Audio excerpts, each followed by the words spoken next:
花西在地新闻继续来看中华溪州一对翁仔某，因咧种芭乐，结婚12年，生6个囡仔，创下当地上会生的纪录。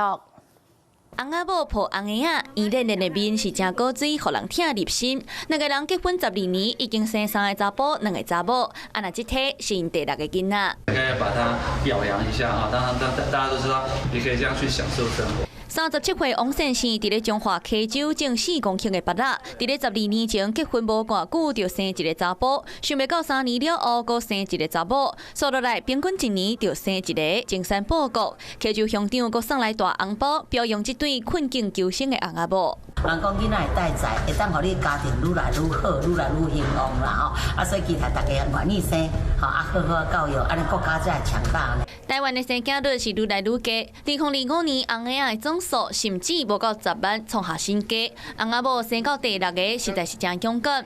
王先生讲，虽然烦恼囡仔多，负担会伤大，加在有厝内人斗3工照顾，互伊毋免烦恼。不过生到第6个嘛已经有够啊。囡仔若要对啦，咱就要负责任。啊，敢有搁继续要搁生？没那个打算。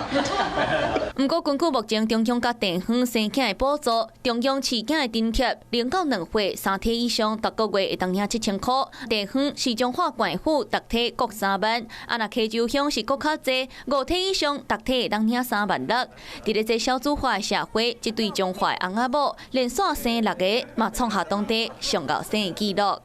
Hello， 我是林仙怡。想要抢先掌握最及时的新闻资讯吗？赶快订阅、按赞、开启小铃铛，锁定华视新闻 YouTube 频道。